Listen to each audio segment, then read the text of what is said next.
Okay. Hi, Asha McCarthy. So, Asha, you're the first in our mini series of interviewing choir composers, without whom we wouldn't have any choir songs. It'd be quite tricky to sing in a choir. So, um, you will have just finished, by the time this video goes out, just finished teaching a part together on Songline, which has been a huge hit. And we're absolutely delighted to have you here to share with us a little bit about your work. We'd like to meet as many of the song creators as we can, discover a little of your guiding light, and to understand your professional values. And we really just want to celebrate you and say thank you. So, thank you. Are you happy if we ask you a few questions? Yeah, for sure. Yeah. Great. Okay. What should we start with? So, just tell us, first of all, do you have a favourite note or interval? Probably not a favourite note or interval, but I've definitely got like a favourite mode that I pretty much always start writing in, and I have to kind of try and get out of it, which is like the scale is sort of la la la la la la la la la la la la la la. That's where I usually start. Why would it start there? I don't know. Yeah. Just your go-to starting point. If I just sort of am doodling around, I often just, that's where I find myself. So it sometimes takes a little bit of effort to just do something different. Sometimes something different just happens. But and so, can you remember the first song you ever wrote? I think the first like music I ever wrote wasn't a song. I think when I was really young, sort of very, very little, I used to like play on the piano a lot and just make up little pieces. So not specifically, but the first time I actually wrote like a song, like a proper song, was I had just slammed my hand in a car door by accident, and found out that I couldn't play the cello for a while, and that's my main instrument.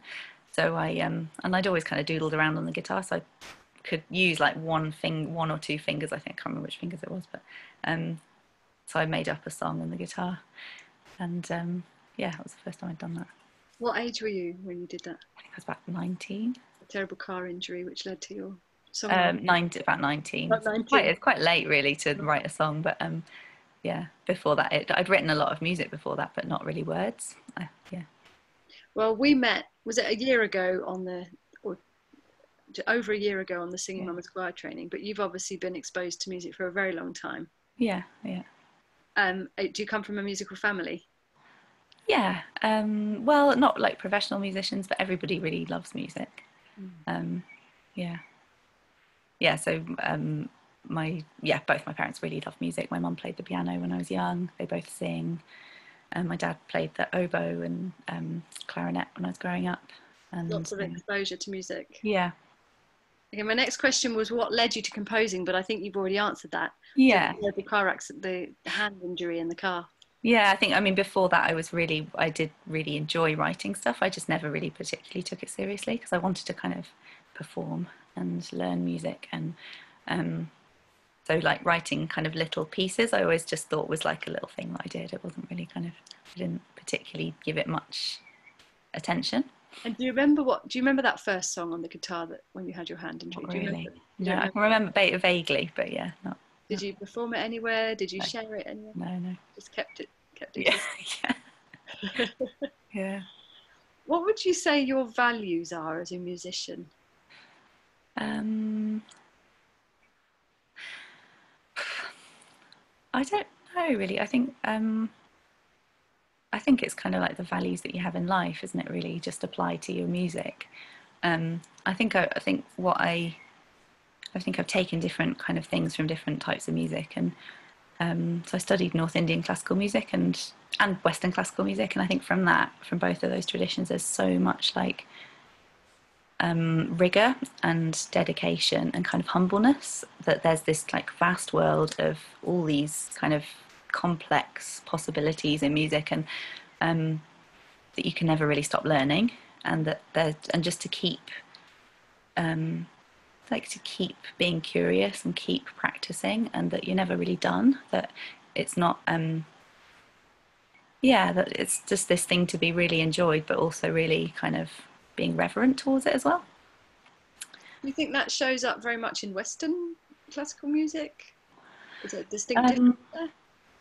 I think in both, yeah. I think any music, if you go in, if you're really deeply into anything, I think then the more you kind of find out about it, the more you find that it's that thing, isn't it? You find that there's more that you don't know, which over a long time, I guess, makes you a bit more humble about it. And um, yeah, yeah. I You, realised I wasn't saying that in a very humble way.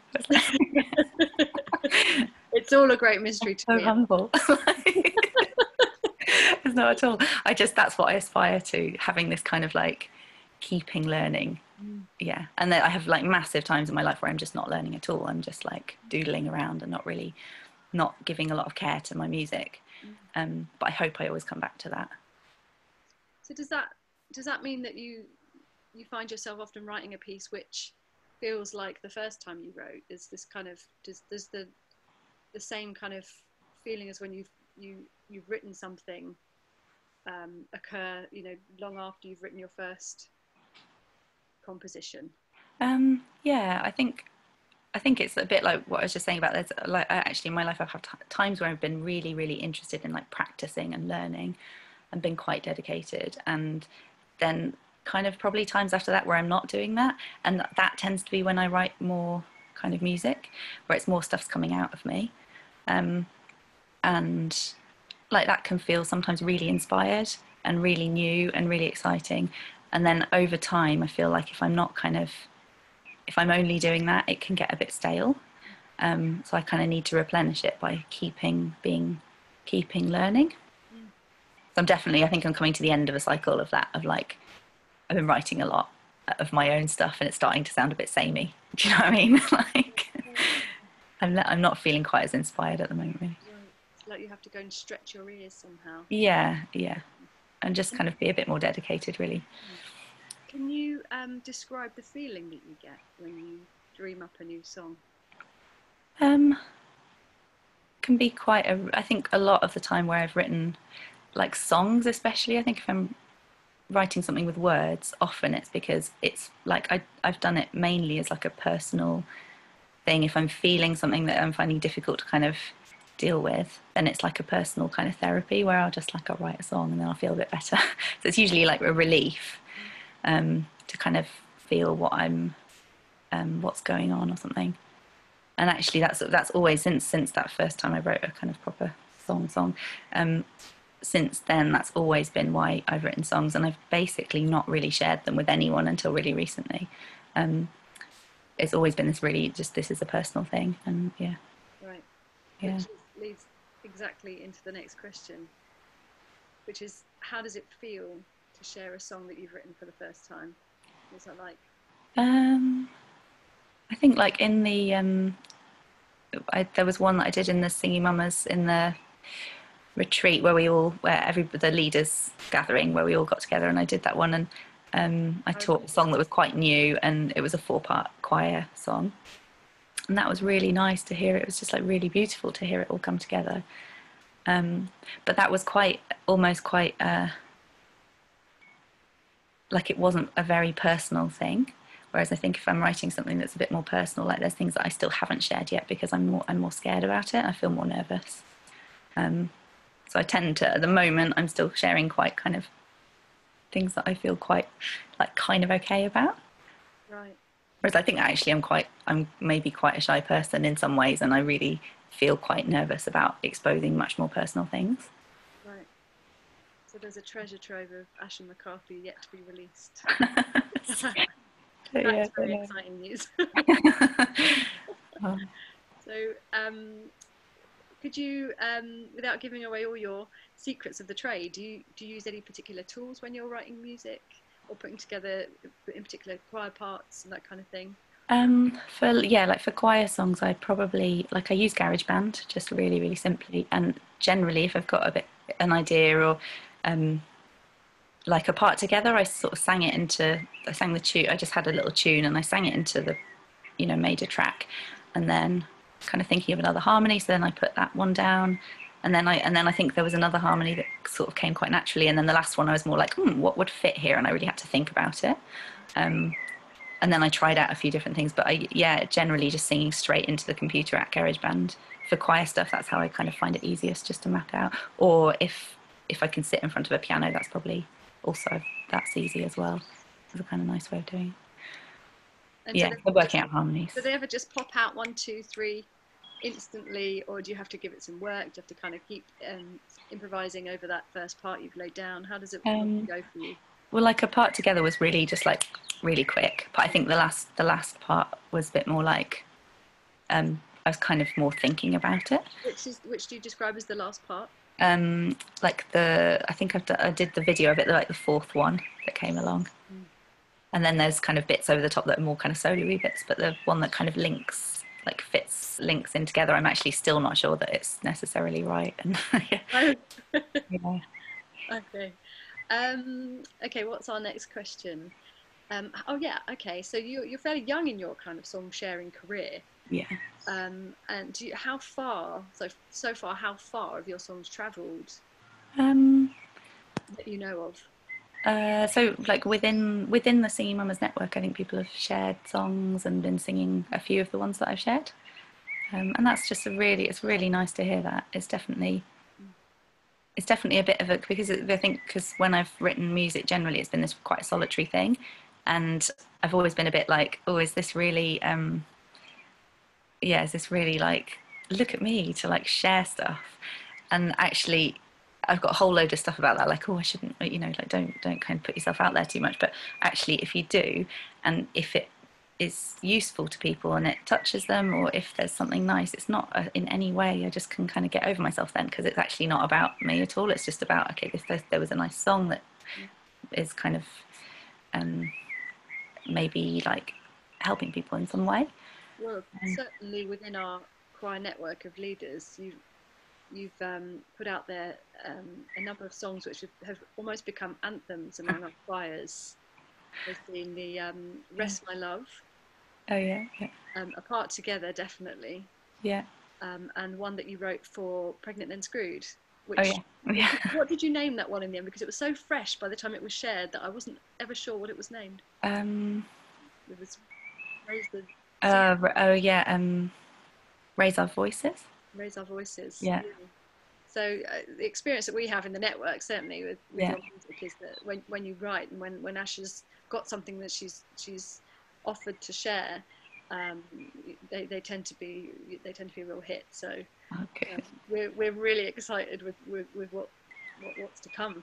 Oh, yeah, thank you. And actually, it's been, being part of this network has actually been really encouraging me to be like more coming out of my shell a bit and saying, okay, I've got this, or because there's that feeling. There's this feeling, I think you said it at the first meeting that I went to with you, of like, I can't remember what you said, but it was about supporting, about like mutual support, and like, what do you need to shine? Because if you can't shine, then I can't shine. There's this kind of thing, like, let's all bring our, let's all really step forward. Absolutely, yeah. As this mini series may well reveal, we've got song composers from in particular in this network that we know of that have never considered themselves musical at all, that are suddenly popping out songs that the feedback they've been getting has very much surprised them.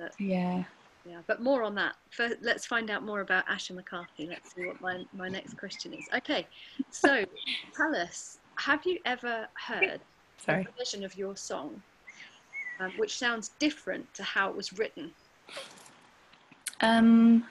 Yeah, I have, yeah. And how was that? I think, I've definitely got, I think I'm quite new to doing sort of like putting things that are mine there, whereas like in the previous choir I did a few arrangements of other songs, and that felt kind of, so I kind of already had a bit of an experience of like, I've got this in my mind of how it's going to sound, and that it's quite different with when actually a group of people sings it, in that it's just much better because it's much more epic when loads of people are singing it, and then there's different nuances that I thought were really important that kind of maybe have got lost, and then other things that have come out that I hadn't noticed, or I think my first like maybe my first instinct can sometimes be like, I want to control it. I want it to sound like this. And actually, if I just kind of leave it a little bit, then it can just sound it can go in a different direction. That's just as interesting and valid. And yeah, when the songs travel, as you'll know when there's been a choir song that you might have sung with one choir, and then you might have heard it a couple of years later with another choir, and they can sound really different. yeah, So it'd be interesting to see when you start to hear your songs back that have done a bit more travelling, whether they how true they are, like a good story that it travels by ear, how that might be. And that, yeah, exactly. Yeah. So, really important question: how do you get paid for your work? I mean, I guess for different, I do different kinds of sort of music work. So, and with lockdown, everything's changed, of course. And also, I was on maternity fairly recently, so everything had changed anyway for me.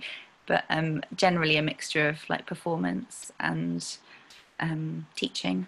So I teach cello, and I used to teach piano and guitar as well, and choir. So a mixture of things. And I think with the songs that I've been writing, I'm trying to make a book of them. So hopefully I'll be able to sell a book and sell recordings. And I'm also really wanting to make an album of some music of myself, which I don't expect to be like making money from it, but I guess that's, I'll have to involve some pre-orders, and some money will come into it somehow. I'm not quite sure how to fund it yet, but yeah, my income is mainly through teaching and choir and performing. Okay, so far nothing in particular from your composing work. I've been paid to kind of do arrangements before a little bit, but not. Yeah, it's quite new for me. Really, I'm right at the beginning of doing this sort of thing. Yeah. Okay. Well, yeah, this is a big piece for us in the Singing Mamas Choir Network, because it's been quite a surprise to many of the leaders that have come through and that support each other, that we're among us composing songs that are of value to the choirs, and that inevitably will be shared.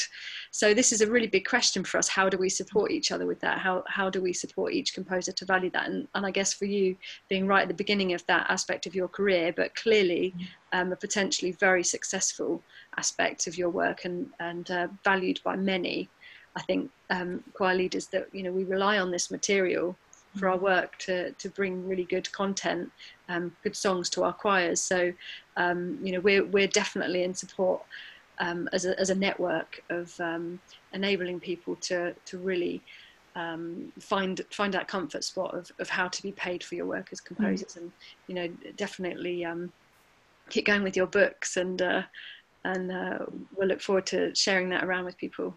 Yeah, thank you. Amongst them. Okay, another question. Do you like hearing feedback from people who have met your songs? Yes, definitely. Yeah. I think the most kind of great feedback is kind of constructive. I mean, maybe not, I was going to say constructive criticism, but not necessarily. I'm probably like too sensitive to criticism, but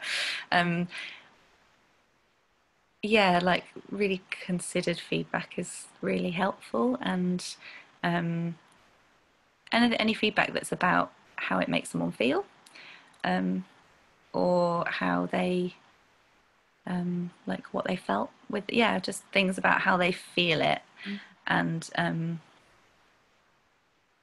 maybe yeah, exactly. And have you linked in with any other composers to get that kind of feedback? Because I know that your songs, they do land and impact people quite profoundly that hear them as songs. I know that's been my experience, and my choir singers and the other choir leaders in the network. But in terms of offering constructive feedback, has that come from any other choir composers that you've been working with, or that you know? Not particularly. I haven't really. Yeah, I haven't kind of got to that stage really where I've been thinking like, this is yeah, I probably should. Yeah. Well, I think what's revealing in this interview is that you really are right at the beginning of this part of your music career. Oh yeah, absolutely. Really fresh, yeah. Which is so exciting, and I definitely have said a number of times, Asha McCarthy. You heard her name here, but Because I do believe that you have got a really long and incredible career ahead of you if you continue in the way you've begun. You know, the quality of your songs and the feeling that comes through your writing is amazing. I think everyone will agree, and certainly the people that have been sharing a part together for Mental Health Awareness Week have been really touched. Yeah. So exciting. Okay, got a couple more questions for you, Asha, if you're up for it. Yeah. If people see your work on any of the platforms, they might see your Facebook page. What other platforms have you got, and how can people contact you or tag you or credit you? So I have a Facebook music page, and I'm just tomorrow, today when this goes out, I'm just starting a new thing where I kind of gave myself a bit of a challenge to just put something out every 2 weeks. So I'm going to be doing it on the new moon and on the full moon, and I'm calling it Moon Tunes. Great. Which is potentially just awful, but so Moon Tunes, and so that should be out now. So I guess if people like what I'm doing, then following the music page and sharing things and telling people about it and just keeping in touch, because I will, at some point, I do want to actually make a recording that I feel really actually represents more of my music. So I'd love people's support with that if they want to buy the album. Great. Yeah, I don't have a website. I'm actually working on a website right now, so I'll have that at some point. Okay, so we have to keep our ear to the ground and just watch and wait and see what comes up.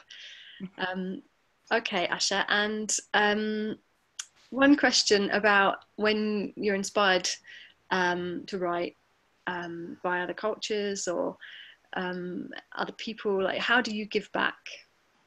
Yeah, so I think especially with other cultures, I think that's just it's just so much can be said about it, really, and so much care needs to be taken as well. And it's funny, I thought I had it's like so much to say. I've gone blank actually. But, I think for me, the way I think about this has kind of been influenced by different music that I've learned. And so I lived in India for a little bit and studied North Indian classical music, and it's an oral tradition, and it's passed down by your teacher and your guru, who essentially like fills you with all the music they've been given, and it's this real massive kind of act of generosity, and it feels like a very that way of handing down music is really particular to that culture and that tradition. And I mean, I think all oral music is like that, but I really felt with this, it's this really rich tradition. It's this like very complex and very, it's taken this like people's whole lifetimes of dedication. People have practiced for 10 hours a day for their whole life to, kind of like master this. And I think when receiving that, it's a kind of, you can feel quite overwhelmed by how can I ever repay this? And I think for me, the thing that I'm trying to keep remembering is to repay it by, like what I said at the beginning, actually, about just being really reverent to the music and kind of humble towards it, and thinking about all the places it's come from. So kind of knowing all the cultural kind of context of it, and understanding that, and being willing to learn more about that and be corrected on it, and be willing to keep engaging with it, keep trying to understand more. I especially feel with Indian classical music that it's just so vast that I feel I'm an absolute beginner, absolutely scratching the surface, and I haven't really been practicing it for a while. So I feel quite a lot of guilt about not treating it with as much respect as it deserves. But I think it's this feeling of your attitude of how you approach a different culture, especially I think for me as a white person, kind of middle class, play lots of different music, went to India, learned some music, do you know what I mean? It's like quite easy to feel the kind of culture that I'm from, we feel very entitled when we go around the world, and when we take from other cultures, we just don't really notice it. And I think that's just so important to correct, and to just be more like much more aware about it and really try and educate ourselves about it, and not leave it to other people to educate us, but to take that step ourselves. But that's something that I think is just I'm going to grapple with that for a long time, definitely. Yeah, I think it's so important to raise and to keep talking about always, and that it's something that one of your songs in particular, maybe you can tell me the name of it, that you shared recently at the online festival Into the Wild, and the song that you referred to that you shared a year Yeah. ago within our network. Oh yeah, the mantra. Yeah. Yeah. So yeah, for example, with that one, that I mean, it's a Sanskrit mantra, so it's from a really particular tradition, and I've like westernized it massively and like put harmonies on it, and like kind of done what my personal worst nightmare is to that kind of music is just like transplanting it and putting it somewhere else. But I think the way that that felt okay for me with that is because know I know the original context of it. I knew the parts of the melody and what raga they've come from, and which parts of that get changed when I add harmony to it. And I feel like it's also that particular mantra, something that I've kind of been Yeah. involved with for a very long time, and I feel quite kind of happy to. I felt that felt okay to me to like westernize it in that way. But I did it, but I feel like it's right on the edge of what I'm okay with. Right. So Um, there's a constant kind of there's working with that. constant working out about that. Yeah. And I think that does come across when you teach. Certainly, when I've experienced you teaching that particular song, it feels like you're imbuing it with some tradition and that you really do have experience of. And Mm. I think the challenge for us that are leading choirs and taking material that's been written exactly as you describe, and you have this sense of responsibility, and how to hand that sense of responsibility along with the song that you've composed, that is then going to be shared and shared and shared again. Yeah. I think that's one of the um, we're trying to really support that and trying to really deepen and encourage that culture, Yeah. which I And know leaders are also. yeah, and I wonder if that I was also a bit nervous about that one, about sharing that, because also then thinking that it might be shared again, and where does that kind of care, like, does that care continue? And I'm not saying that I'm really caring, but like I'm just I would want with that song that there would be like really particular engagement um, I with think for me, the meaning of the words and the cultural context of it. I think for me, Asha, this loops right back to one of the purposes of creating this mini series, is to actually really come back to the origin of the song composition and the writer and the composer, Mm. to really understand where it was born. You know, some people describe composing as, oh, I heard the song first, you know, like, and I know that song was particularly inspired by raga that you already learned. And I think, yeah, to kind of link in this kind of value, this upholding and valuing the composers with this really important education that comes with these songs, because they travel far and wide. They come from their inspiration comes from all over the globe. But if we can bring education with that as well, that kind of, you know, ideally attaches itself to knowing who wrote this, and who Mm. gifted this to the world, really. Yeah, It's a long it's making me think. conversation, isn't it? Yeah, it's huge. Yeah, yeah. Yeah. There's a so this the song that I've just put as a video today, tomorrow, but today, um, is it's an Irish song that I was also for this reason really not sure if I could sing. This feeling of like, who owns this? What culture owns this song? And um, especially songs that have come, like this song's come out of like oppression basically, and yeah, who can sing it, and all this kind of stuff. And I've done loads of like really like loads of different styles all over it, and I kind of mixed it up quite a lot. Um, and actually, I actually do feel okay with it. And the reason why is I think I've turned a bit of a corner with it, is that I'm just making sure that actually when I put it out there, that it's got a really clear story about where the song came from and what I've done with it that's different. And to not claim that it's traditional, and to not claim that it's my song, and yeah, that kind of but then also personally why it's meaningful to me. um yeah. Well, I think every choir composer stroke leader will know this conversation could go on and on. Yeah. Sorry. Hopefully, no, not at all. But hopefully, we'll get through talking to lots of different composers and leaders, and we'll get to some kind of understanding of what's true and what direction we need to go in particularly here, where we don't have such living traditions of singing our own songs in that way that other cultures do have. Yeah. So I think we've kind of maxed out on the questions, but so I wonder if you had any message to share for the Singing Mamas Choir network of singers or choir members or leaders or any budding songwriters out there. I think what I've also learned really from UK is also about really believing in what's in you, and trusting it, and taking steps to share it wider. Because if it's kind of in you, so I think if you're wanting to write a song, or if you feel like you've got a bit of a song, then it's like anyone can write a song. It's like there's like no expertise needed for it. I mean, like harmonizing it and all that kind of stuff, you can go into it as deeply as you want, but you can make a really simple song and it can be really beautiful. And I think like one of the best things I've written is something that I'll never share with anyone. It was just like after my daughter was born. It's really simple and it was just for her.